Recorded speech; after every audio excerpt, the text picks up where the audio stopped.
All right. Hello and welcome, everyone. Good afternoon and welcome to another Doc Talk. I am Ike Worth here in Sports Management Worldwide headquarters out in Portland, Oregon.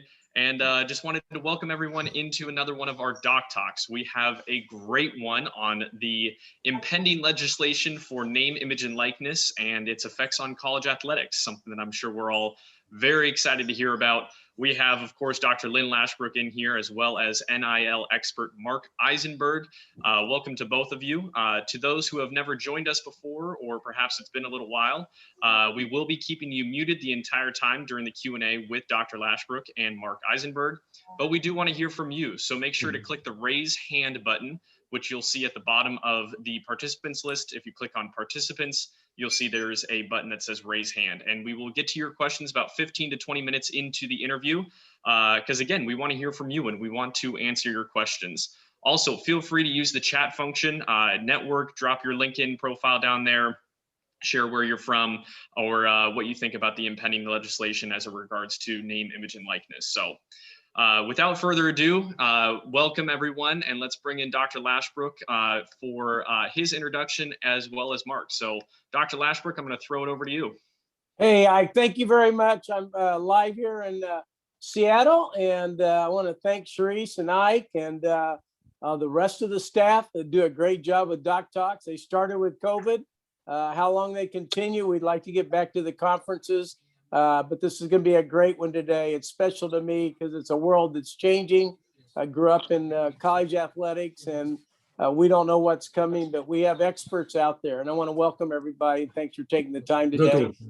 This is about you, and you will have your chance for your questions. Give me a little time to introduce Marc and have some fun with it. Marc, are you there? Are you awake? I am here. Can you hear me? Yeah, and Marc, usually we have you at Indy or winter baseball meetings or NBA basketball, whatever. But we're just glad that you and your family are doing okay. And I've never been more excited about the unknown as I am today. Marc, before we get started, though, with any of this about Neil, let's go back to assuming you went to high school and do that introduction so people kind of know where you've come from and where you've been and where you're going. All right. Well, first of all, thank you for having me. We'll sort of jump ahead of the fact that we've been talking about these issues. You've been one of my best customers buying my book, Money Players. So it's sort of come full circle that you go from just, filling these orders to don't forget Pew on stage. Yeah. So, and remember, right, I was a great resistor of what we're talking about. So you won me over, but boy, I fought a long time. But go ahead, Marc, with your story. Very good. All right. So I grew up in Chicago, North Shore. Sort of grew up as a rah-rah Chicago fan, but was always really fascinated by the issues of sports and why athletes make so much money and why so many of them end up broke. So this sort of actually goes back to my roommate and teammate at Emory, Joel Corey, who teaches your salary cap class. I guess my claim to fame is I made the introduction, so I know yes, you did. For 5 or 6 years. Yeah. So we started this long-running conversation around athletes and the role that agents play, and how can we sort of reverse engineer this whole world? How can we get them to make better decisions about their professional life, their careers, their money? So wrote a couple of publications, went and got my MBA, wanted to at some point pivot from just talking about these issues to putting into practice what we're writing about and talking about. So I went to work for some money management companies. I brought my wife, Debbie Spanner, who I think is listening next door, to the dark side. And she now is an agent representing a lot of former players as they transition into media, coaching, and front office. Right. Well, and Marc, I got to be honest with you, to help us understand, you've been an advocate. You came to my office and talked about athletes need to get paid. I've always been involved with keeping the student athlete eligible. My colleague Jerry Gurney's in today, and I know he's smiling because we really fought the battles of maintaining a student athlete concept, and I think we did a great job. But to be honest with you, tell me when you saw, even though you fought for it, when the momentum was changing finally? I think that's important before we get into the specifics and the specific questions I have and others will have. I mean, I'm not saying I was genius, but when you start to look at from day one, 20, 25 years ago, just this entire amateur enterprise, the idea that athletes play for the love of the game, they are students, not employees, it's an avocation, not a vocation, and you just kept hearing this stuff over and over again. And then, you know, I tell people, it's like, I believe in amateurism. Yeah. I played it. It's called Division III. Nothing that's taking place at this level is along the lines of amateurism, other than on the labor side.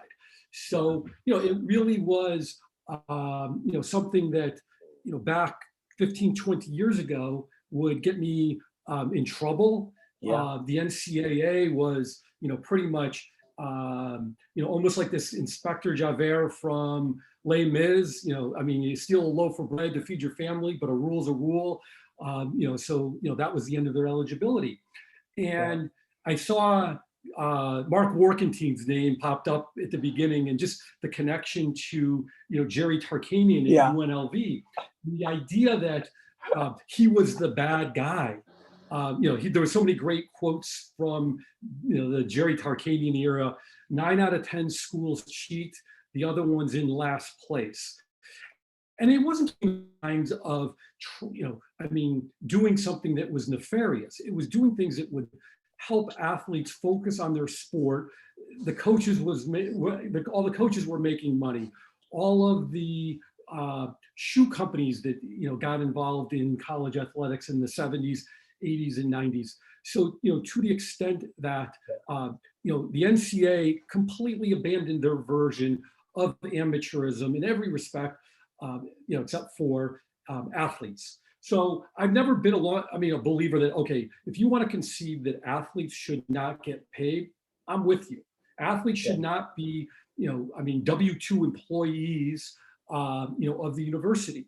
But it was always sort of this 1-2 punch where the NCAA said you cannot be paid a salary, and, you know, on one side, and then the other, we will not allow you to benefit from your name, image, and likeness. And I think that's why we're talking. That's why we're, you know, creating a course, you know, along those lines.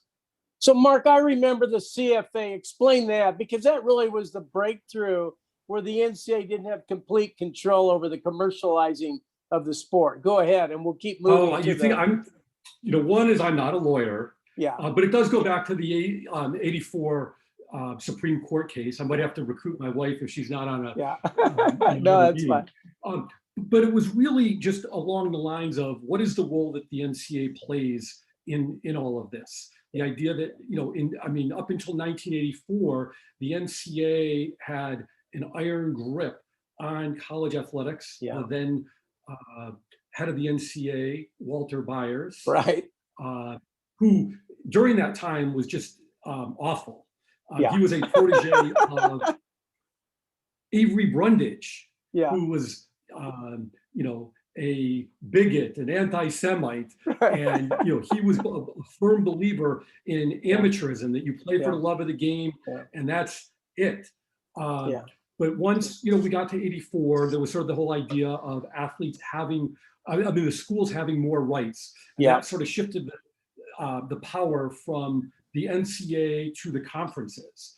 And then, you know, we quickly found that there was an unbelievable market, an insatiable appetite for sports on TV. This was at the beginning of ESPN. There's only one game down this rabbit hole.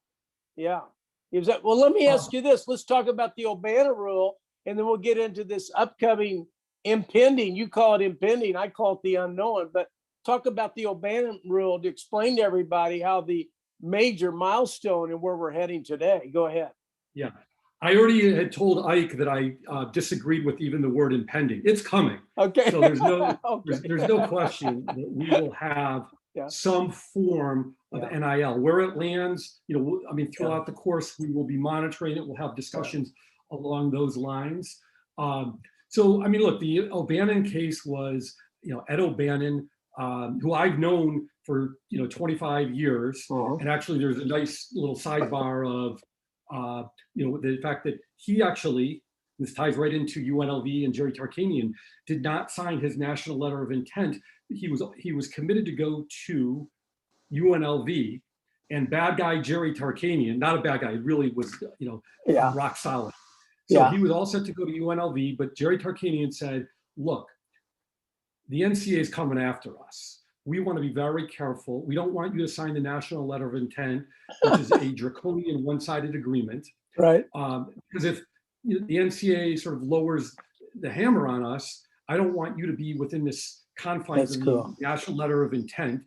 Right. I want you to give me your word that if nothing happens and somehow we get out of NCAA jail, you'll come to UNLV, a handshake agreement. But if not, if something happens, you're free to go.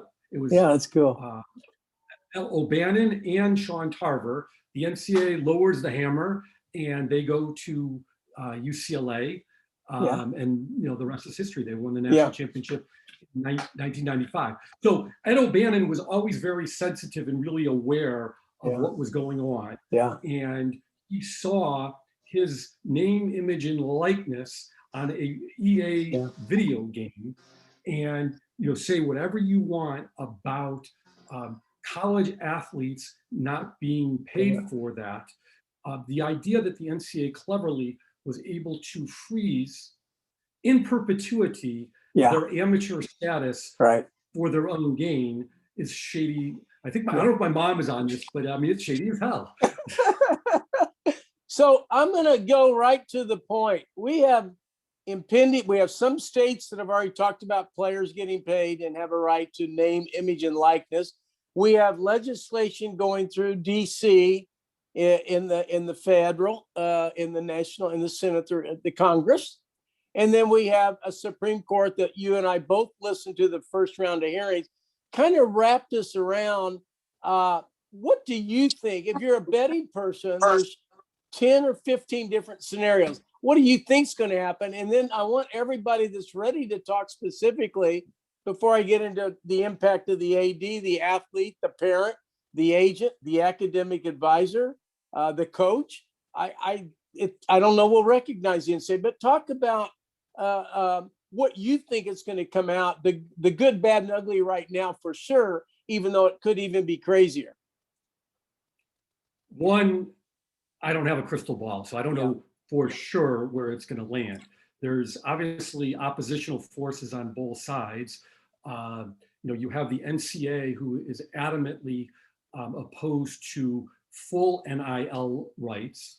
And then you have on the other side, those of us who believe that the world will not spin off its access when athletes are, given the same rights as other students, and that we will figure out a way to absorb the change in amateur rules. So look, what was fascinating, I mean, for those who listened to the Alston case before the Supreme Court, it got pretty ugly for the NCAA attorney.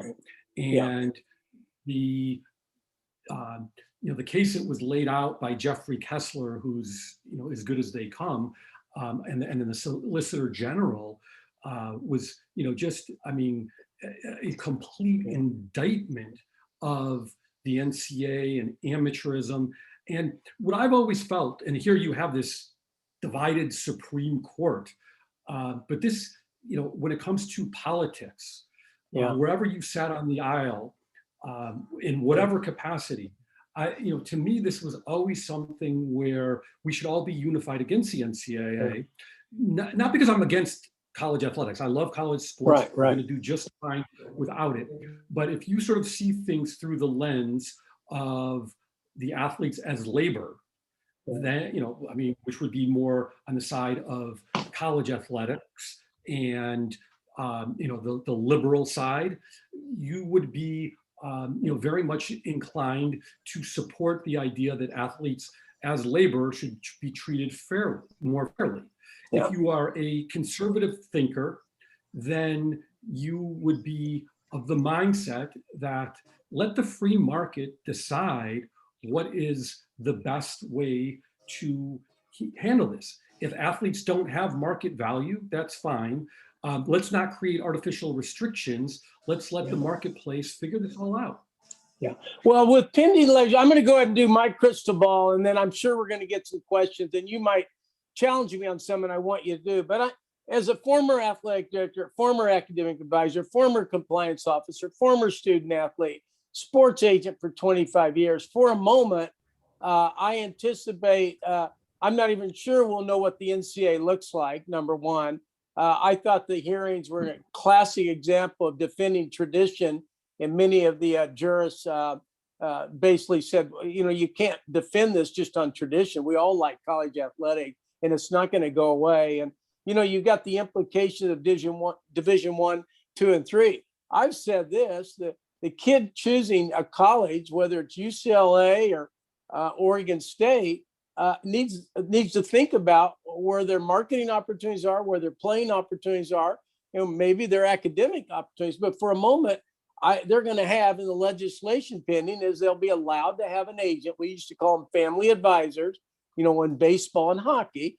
But I think everybody is going to be in the living room with an agent, talking to the coach, deciding where to go. The school's going to try to present a boilerplate of what we can do for you.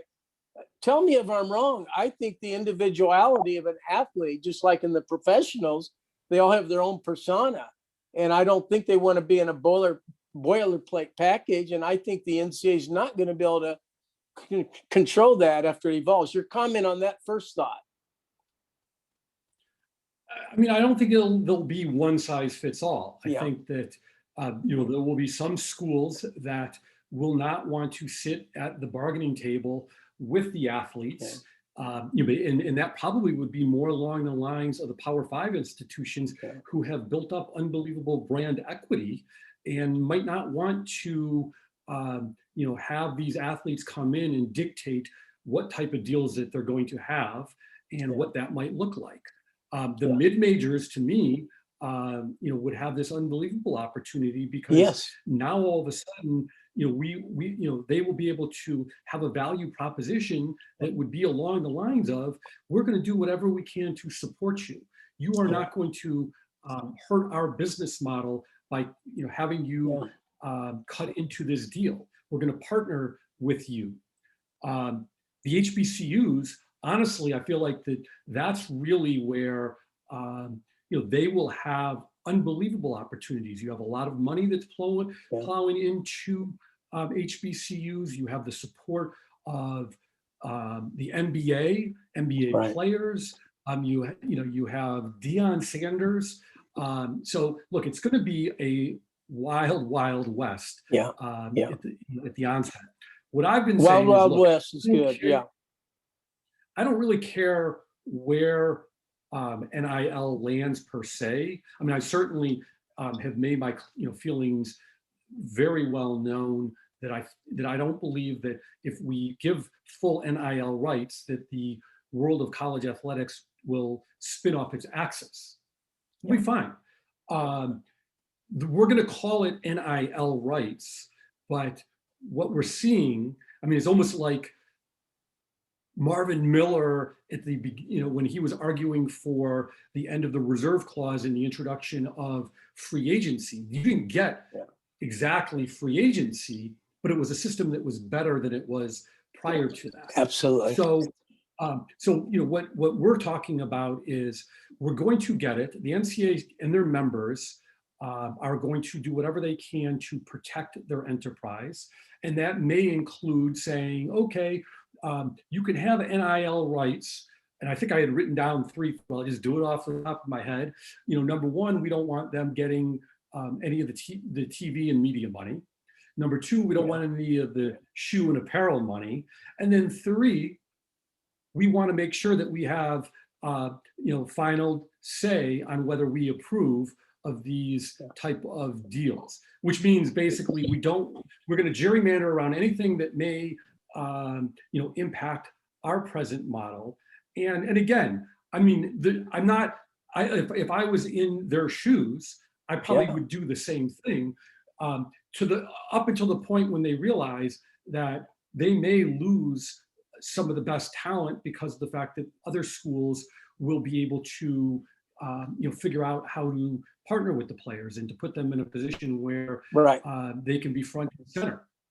No, and on the other hand, some kids go pro right after high school, the NMLB draft, NHL draft, but there's going to be some attractive traditional universities, whether it's Michigan in football or basketball or hockey. There's pretty good packages out there, and they're going to bypass pro easily. They may become an online student, but I'm fascinated by it. And I got to be honest with you. I don't think my colleagues in the NCAA completely understand the magnitude of the seismic change going on. I know as a sports agent, it's easier for me to understand the individual, but never before in college athletics. And, I've said that we're no longer going to call him a student athlete. I think we're going to call him an athlete student. And I may be wrong about that. Don't even get me, don't get me started on the terminology student athlete, because that certainly goes back to Walter Byers and creating that phrase to circumvent workmen's compensation laws. So, I mean, go ahead. Yeah, I want everybody to know this is a chance to ask a question before we go to talking about the course that Marc's going to have. We think the course is designed for parents, for athletes, for coaches, for academic advisors, compliance officers, and of course, agents. I know in our case, Marc, I think the infiltration, the industry is about relationship. And I see an agent having a relationship with the backup quarterback at Kansas State, and the senior year that quarterback really starts to play, like happens in any sport, and all of a sudden the relationship prevails, and it's not going to take the California corporate agency. They can't make up for that 3 years relationship. But this is, I think, again, seismic watershed, if I may. And I do think there'll be some people that lose at colleges that won't, but even a kid at a small school, like you said, the historically Black colleges or the NAIA, there's going to be opportunities. And let's go back to the Final Four, whether it's Baylor flying back home after the game, or a team like Oregon State that was a Cinderella run. Corvallis is a small market. I think Ethan Thompson and others could probably get some deals done just that week in the community with the excitement. I also see, Marc, and I want your opinion, boosters focusing on money going to sponsorship of the athlete and not as worried about the box or the facilities. Your comments on that, Marc? Yeah, I mean, let's go back to even the boosters. That's sort of been the primary argument that the NCAA has used. If you sort of allow college sports programs who in many ways are funded by boosters for everything that doesn't come in through media, and that they sort of look at the landscape, and if they could pay the players directly, that would be some form of competitive advantage. Right. I mean, the NCAA has really pushed back on that and wanting to create rules that will not allow NIL to kick in. So it'll probably be more along the lines of a wink, wink. But I honestly don't feel like that the pecking order of college athletics is going to change one bit. Right. If boosters who, may be involved in local businesses wanted to, bring these athletes along and give them some, material benefit, all the power to them. I guess, again, it would be along the lines of the schools feeling like that they're going to get left in the dust. No, I think it's totally capitalism and free market. We got some questions now, and others, please raise your hand. We'll get to you. We always are designed, whether it's my Sunday chat or any class, every student gets to go around the room and introduce and ask a question. Let's go to Alistair with your introduction and question or comment for Marc. Alistair, thanks for coming in as you do every Sunday. Yeah, good to see you again, Dr. Lashbrook, and thanks a lot, Marc, for attending this talk.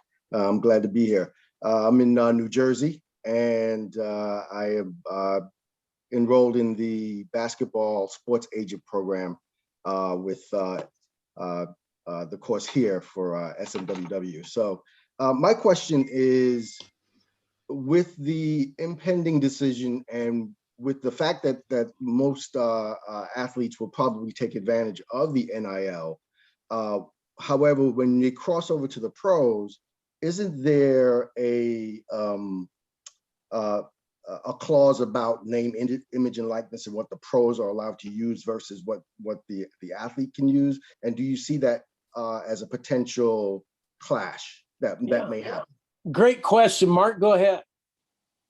I'm not, well, I think it probably is a great question, but I'm not sure if I follow exactly along the lines of when they're in college, they're not members of the pro players associations, the That's right. LBPA. There's no MBPA. CBA, if I may. Right. So this will all be governed at the very beginning by whatever the NCAA, and they're really trying to do whatever they possibly can to, I wouldn't say get ahead of this because they're so far behind, but they see what's going on with the Supreme Court.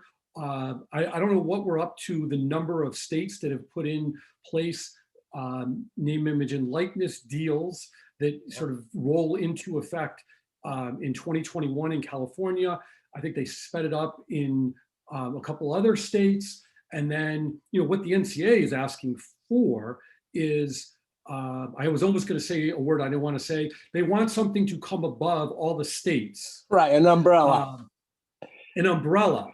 And so that but when they ask for the United States Senate to intervene, what they probably didn't anticipate is that Cory Booker is not playing. So he's coming in and he's a former college football player at Stanford, classmates with Debbie Spander, same year. And, they realized, oh, wow, this is, really serious. And so now what they're asking for is some form of federal legislation that would also combine with some form of antitrust exemption. So that wherever it lands, they want to sort of, lay down their, new NIL flagpole. And they don't want to continue to get sued.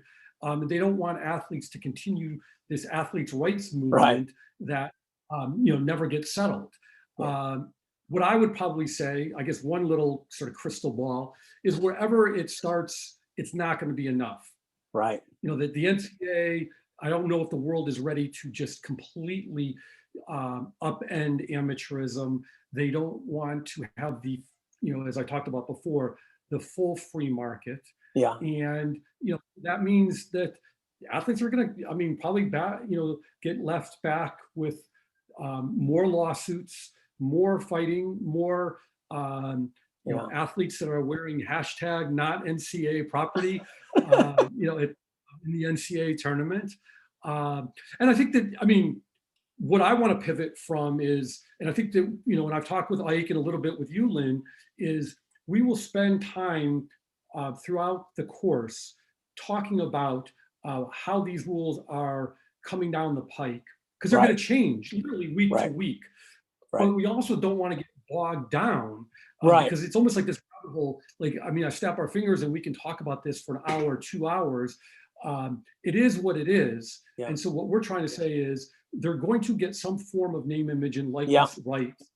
And we may be more restricted than we want, but let's prepare, for that eventual day. No, that's a great summary. Alistair, before I go to Kevin, Alistair, do you have a follow-up before we go to Kevin?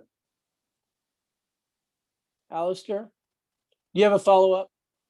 Okay, thank you very much. Did I do a reasonable job? No follow-up. You did a great job. Hey, let's go to there's Kevin a lot of people on. with your There's a lot of people on. So Kevin, go ahead and keep raising those questions. We love questions. That's what we are. That's who we are.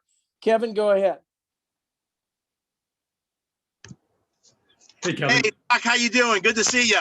Yeah, but you be safe now. You make me nervous.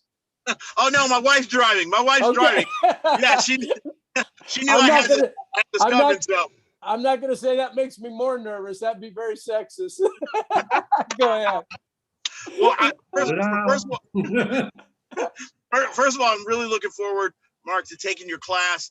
I took the agency class. I'm getting ready to take the marketing class again in June when time permits.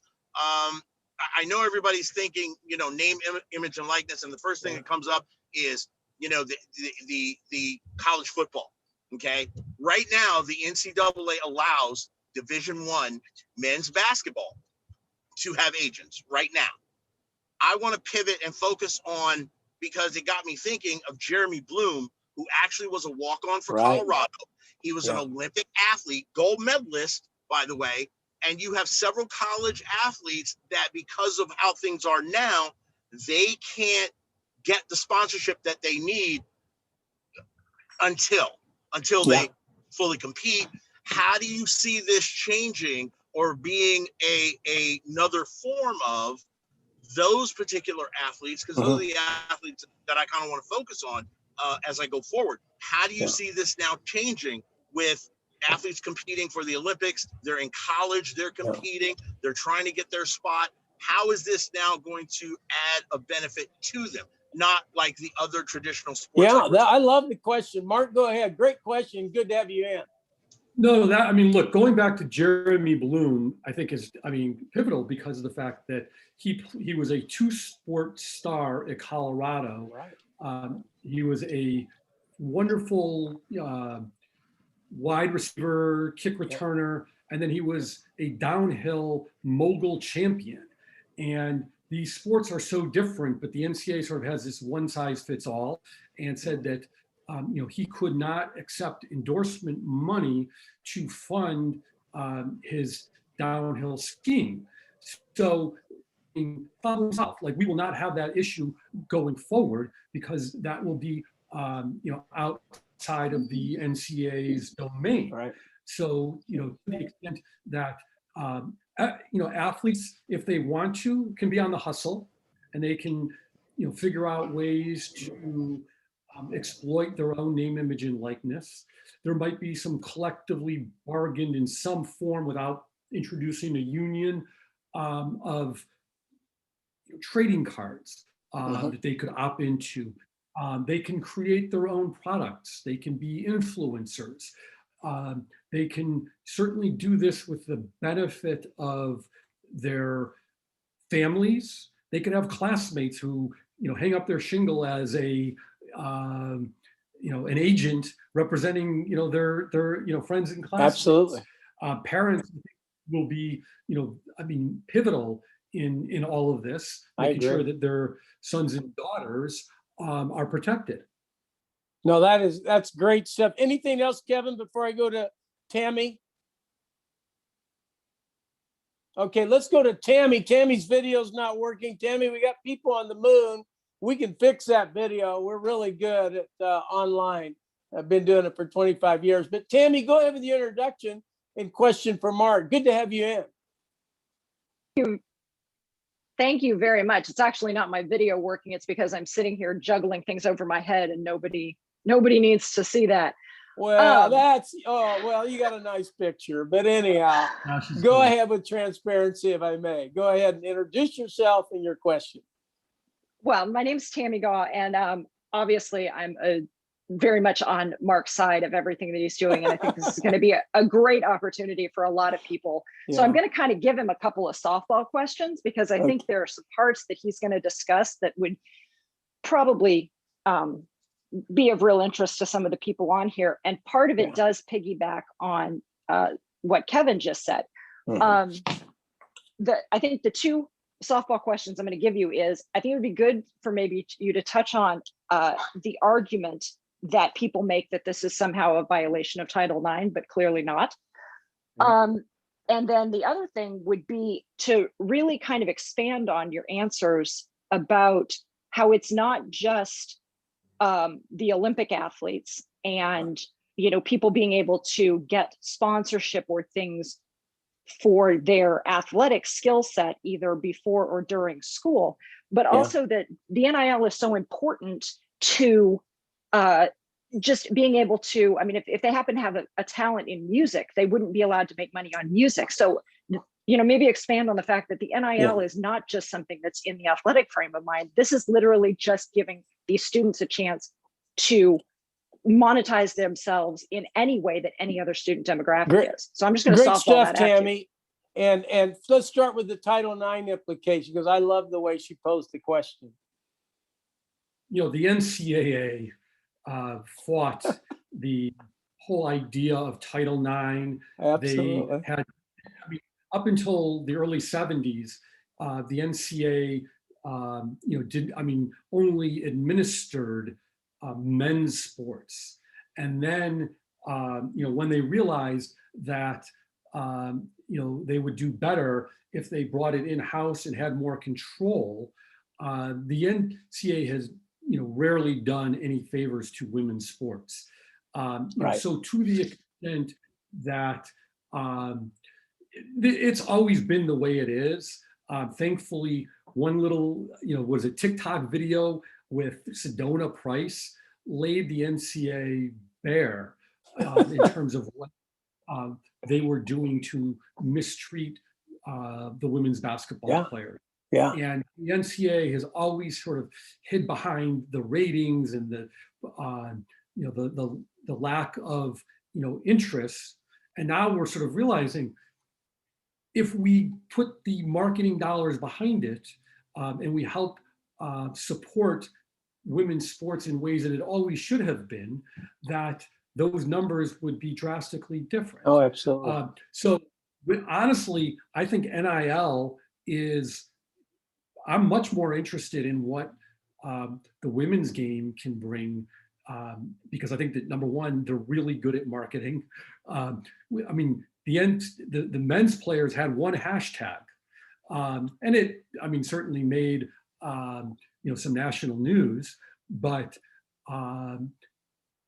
Sedona Price literally with one TikTok brought the NCAA to its knees. Yeah.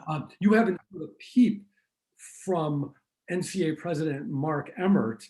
I think, one crystal ball, I don't think he lasts another couple weeks. I don't. He was not give the trophies out at both the men's and women's. He is persona non grata. So, I think that, these are, this is not pay for play. This is not equity. This is, regular students going out in the marketplace, and, if they want to exploit their own name, image, and likeness, they will have opportunities, whether they play a revenue producing sport, or I've seen on Instagram, a woman golfer who has like 80,000 followers, who's putting out really good content.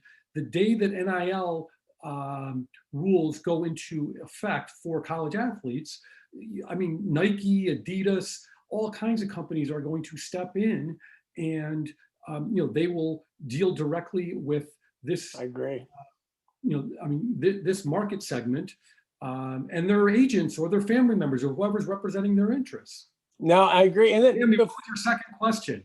Yeah, before we go to Doug Price, or other questions, just the ramifications of all sports across the board, both vertically and the level, 1, 2, or 3. Everybody's a star in their family. Everybody's a star in their high school. Everybody's going to get a following, and it starts there. But your comments on the ramifications, impact on all the sports, not just football and basketball.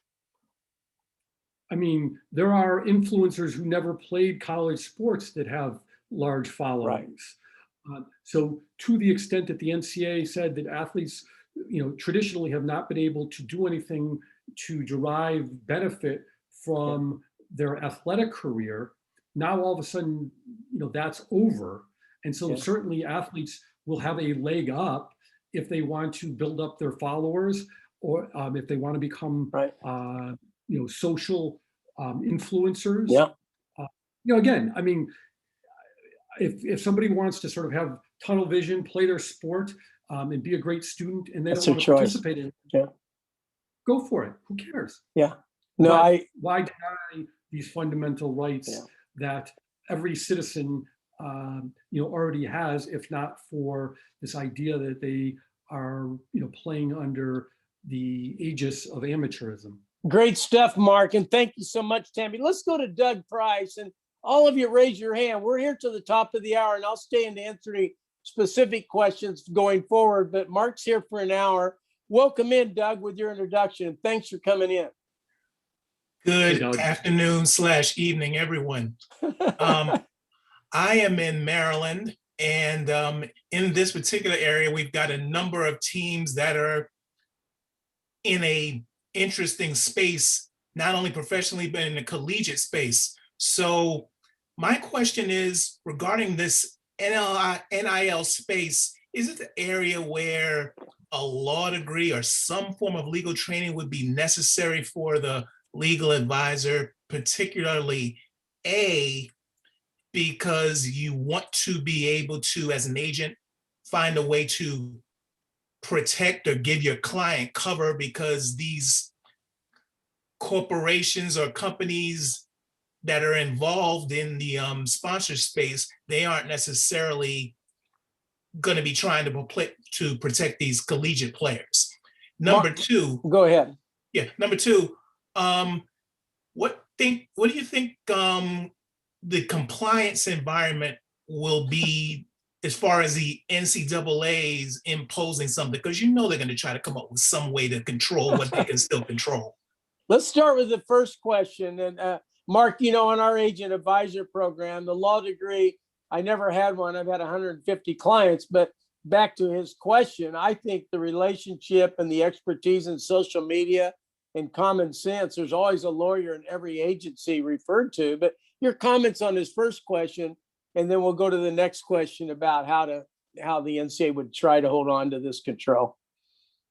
Yeah, okay, so it's funny. I have my MBA, my wife has her law degree. And sometimes I feel like I should have gone to law school, and my wife feels like that she should have gotten her MBA. Yeah.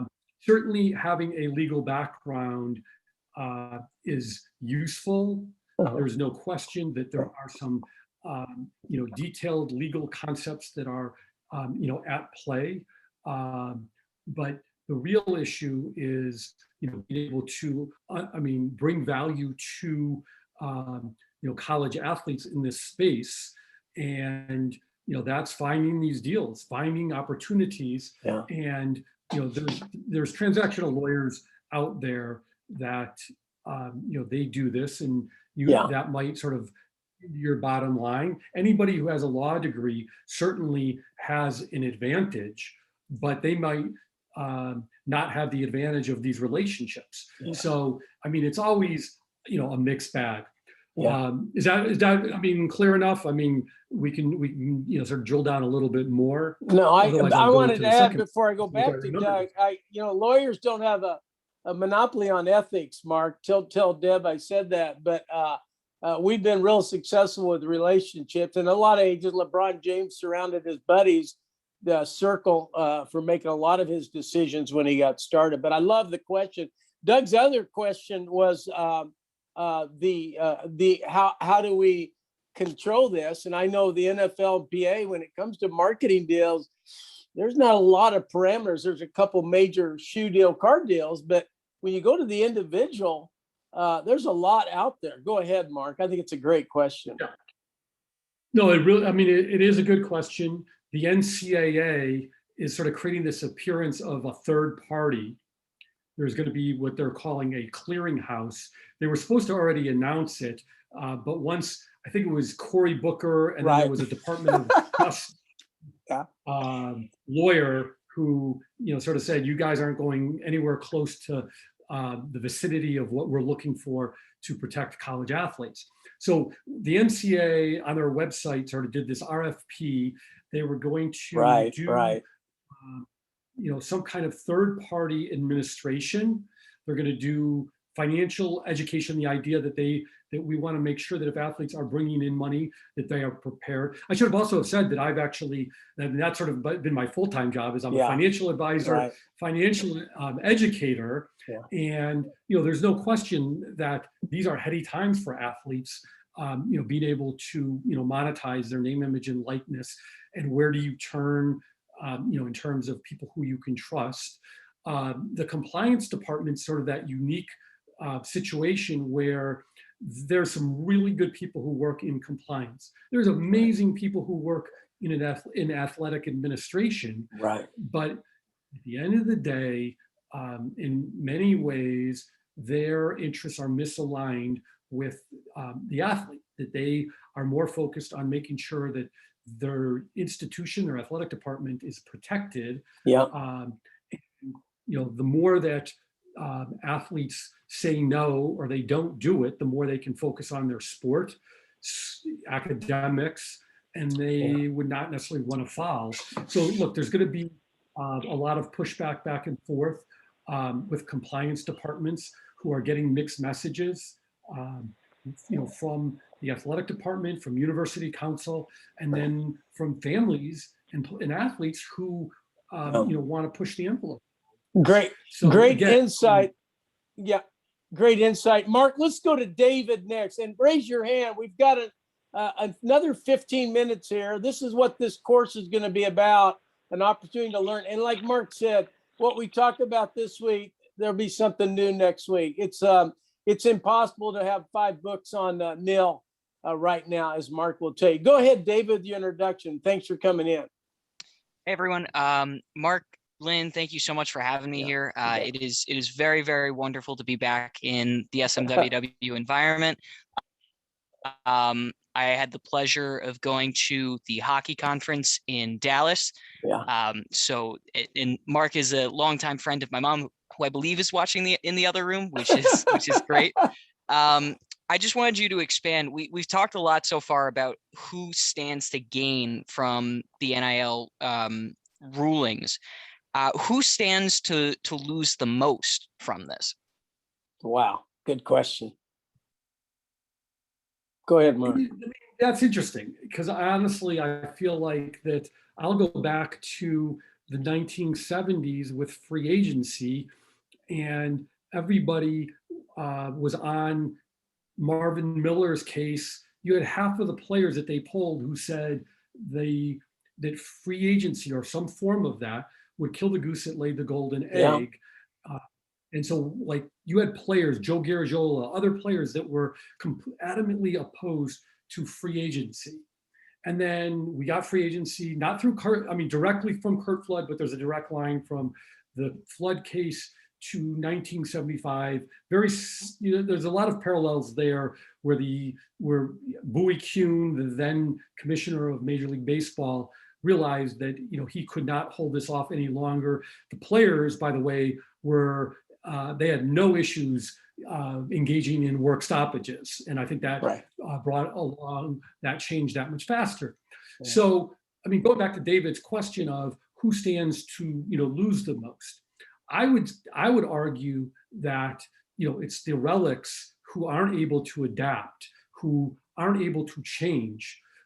Those schools that view this as a way to partner with their athletes in a meaningful way, whether it's having first mover advantage, sort of use a .com phraseology, there is going to be, there's clearly going to be winners and losers in all of this.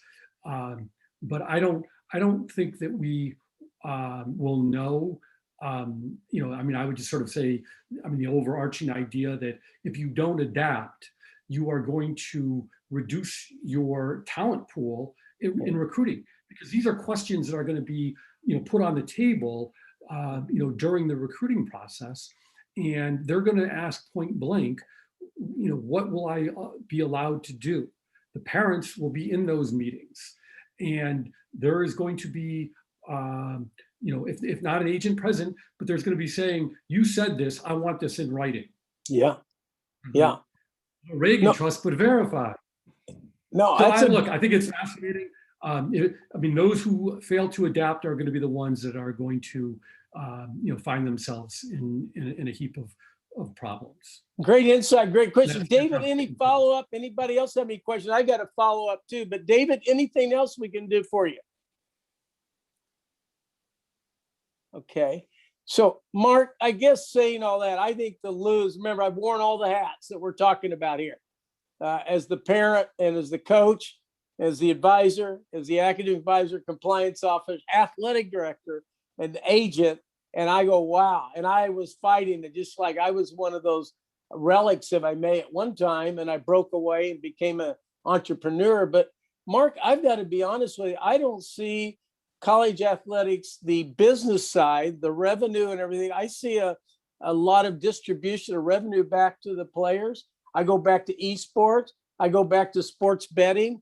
I go back to coaches' salaries. I think the watershed moment, the implications, as we talk about it when we come to the first class, I think there's going to be an incredible change on a weekly basis. And I do think, as I listen to the Supreme Court, people are asking the question, is your argument tradition?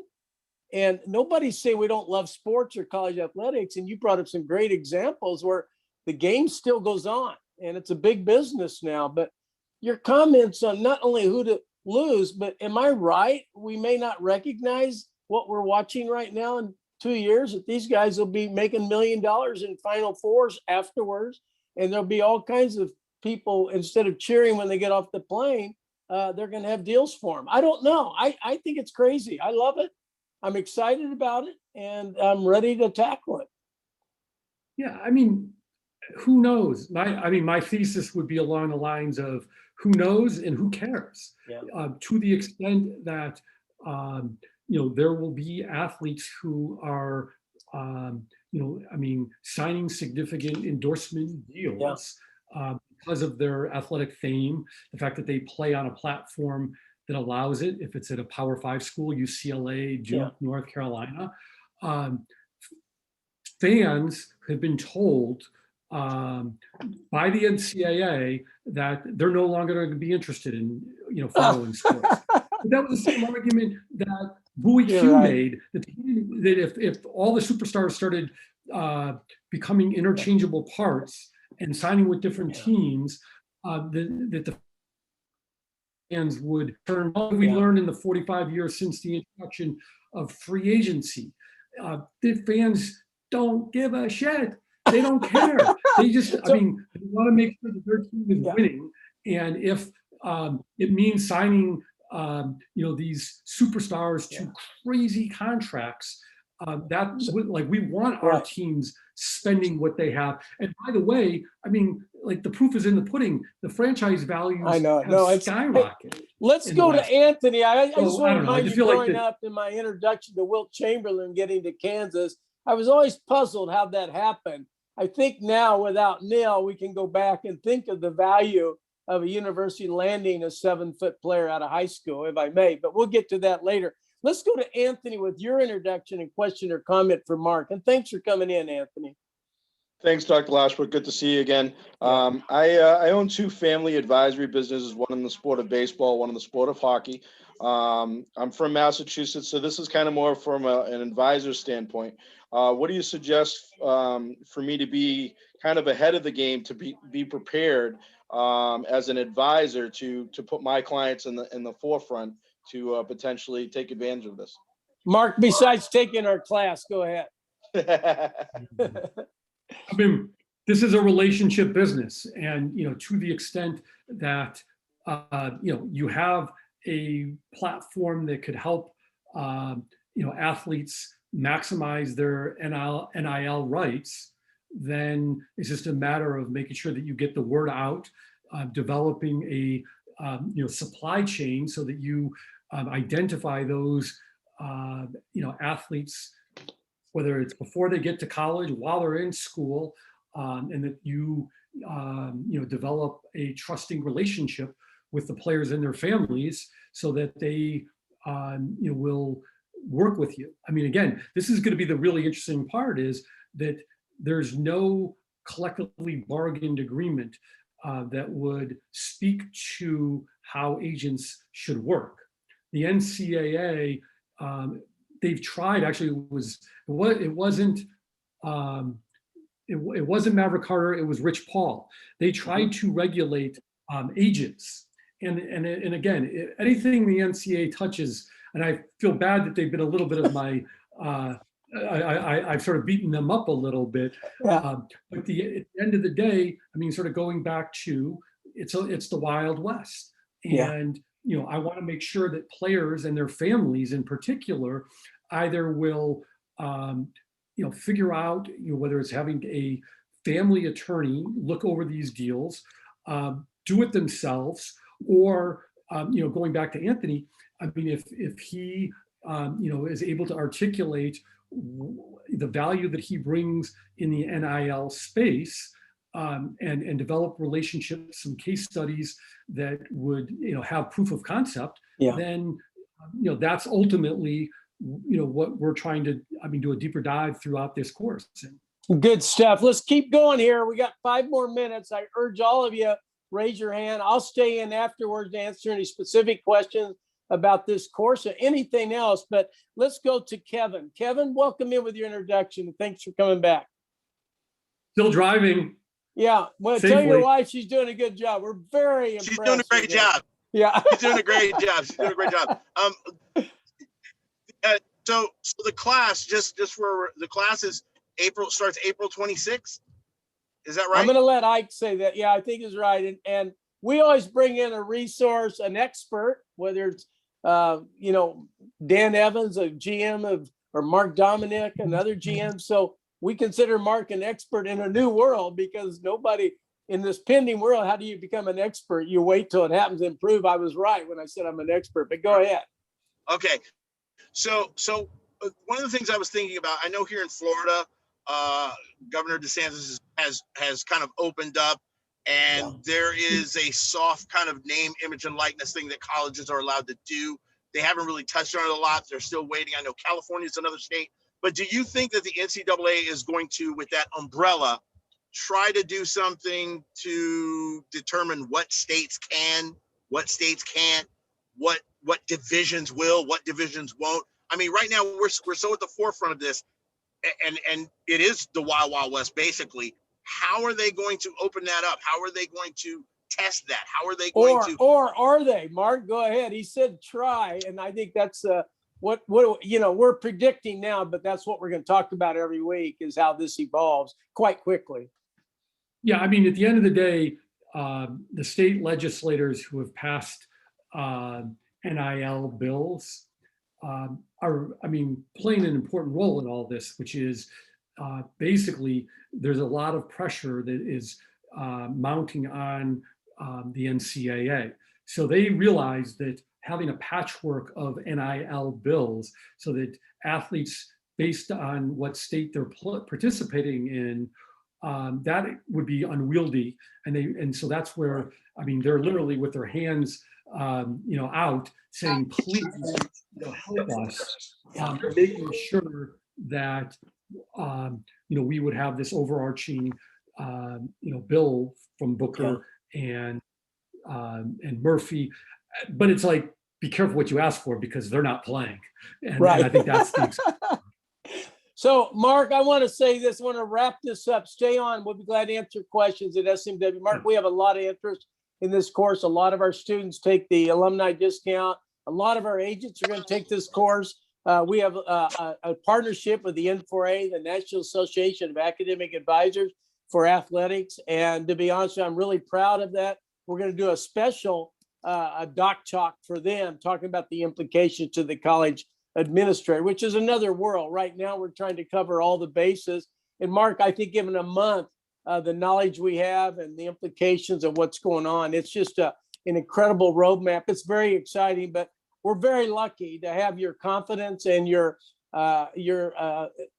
study, if I may. You study it every day. I'll be right there with you, but I so look forward to having you be part of our faculty. You introduce us as a top faculty. Now you're going to become one. Any closing comments to our group in here about your excitement of growing the expertise in this area?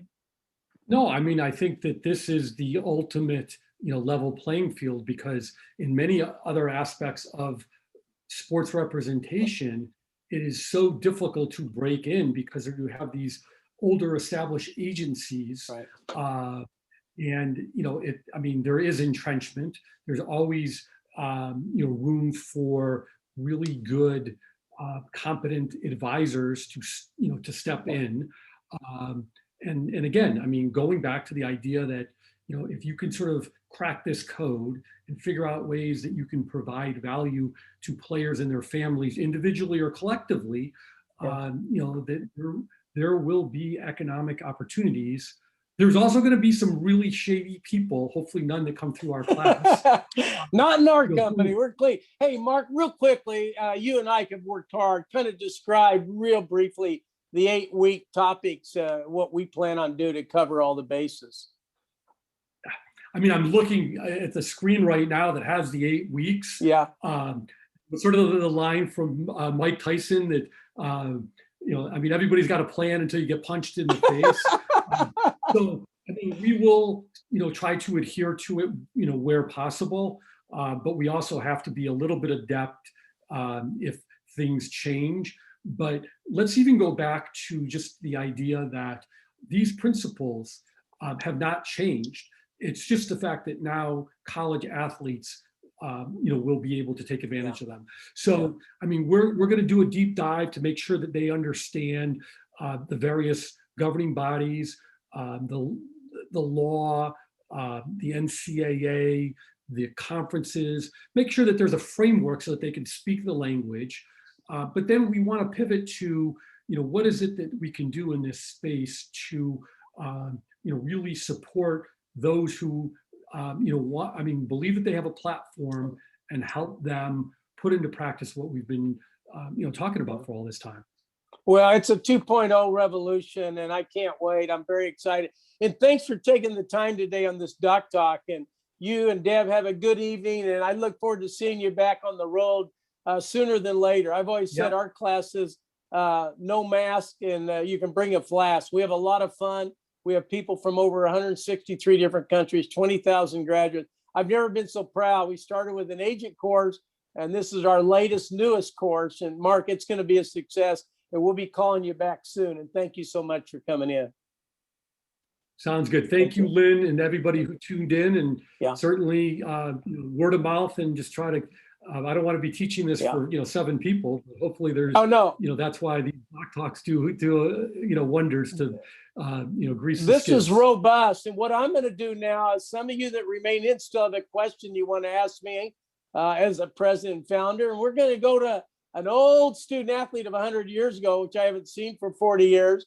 But let's go to Rod Skillman. Unmute your mic, Rod, and come on in with your introduction and question or comment. Good to see you, my friend. Good afternoon. It's great to see you again. It's been a while, that's for It sure. has.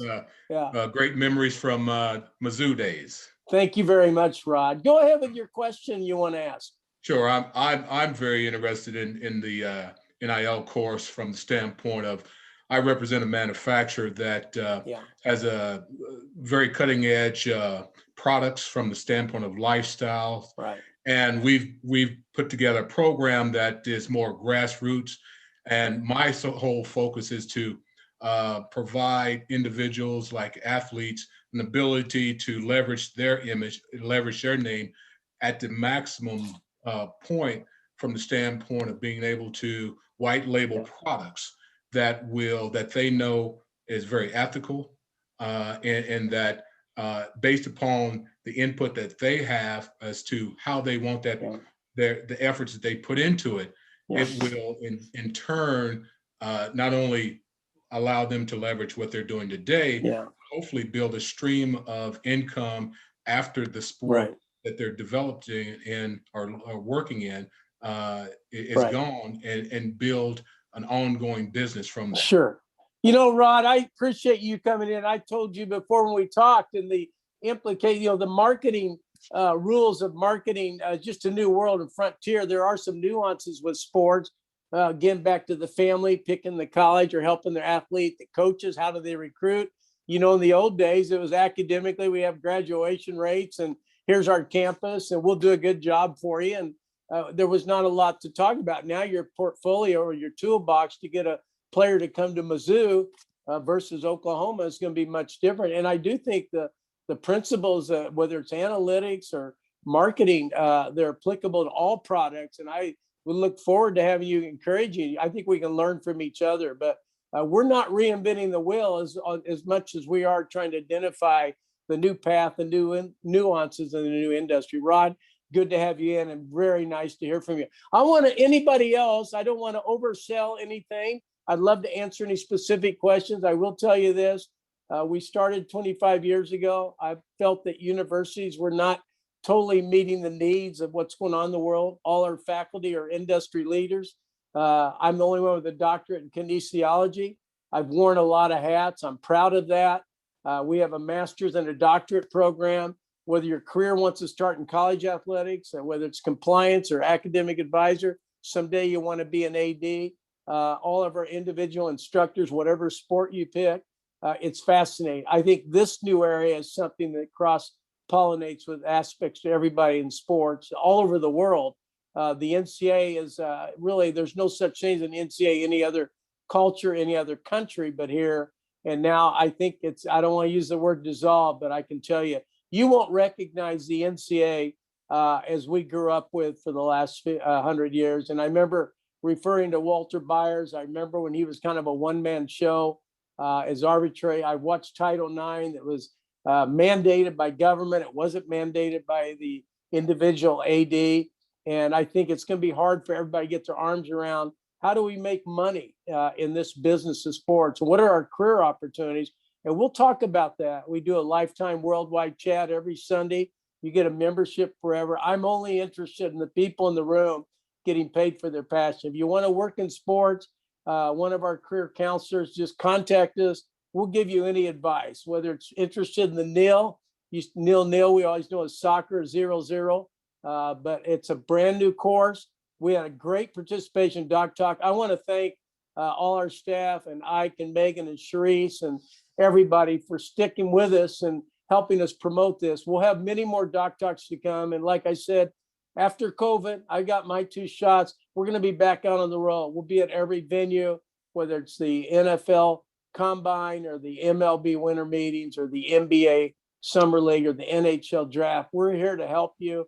And take a look at our company. If you fill out an application free of charge, we'll click you more information. We don't have all the answers for everybody, but if you're not working in sports, you want to work in sport, this is another 2.0 revolution of sports opportunity. It's $1 trillion business. I'm convinced in my lifetime, it'll be a $2 trillion business. So Ike, if you have anything else to add here before we call it a day, I'd be glad to answer any of your questions. Ike, do you have anything else? No, I just wanted to let everyone know. I know there was a question about start date and chat times and things like that. We will be starting up this class this month with Marc Isenberg. It will start the week of April 26th, and the chats will be happening on Thursday evenings at 5 p.m. Pacific Standard Time, 8 p.m. Eastern. And we'd obviously love to see as many of you in there as possible to kind of continue this conversation with Marc and be learning from him and those expertise. So feel free to be contacting our career advisors, as Dr. Lashbrook said, and we'll be sending out some information as well tomorrow with the recording, which does become available to us, and we will be emailing out to all of you. So Dr. Lashbrook and Marc, thank you very much for joining us tonight. Well, we're lucky to have Marc and Ike. Thanks for all the work you do. And I want to leave with this. This is a lifetime membership. We say get paid for your passion, adrenalize today and monetize tomorrow. We also talk about go global and go home. We archive the chats if you're not available that week.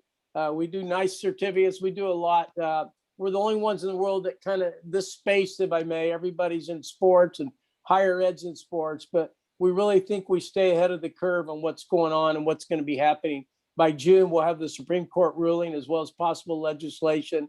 There's going to be job opportunities, whether it's the agent or the compliance officer, the athlete. There's just so many opportunities with a new field of sport business evolving. So without keeping you any longer, thanks for coming in. We'll be sending you some follow-up information. Again, if you ever want to talk to me one-on-one, just fill out the app on the website, and I promise to give you a call. Thanks, everybody. Everybody have a good evening. COVID is almost over, and we're going to get there. What a great chat. Thanks, everyone. Bye-bye. Thanks, everyone. Yep. Bye-bye.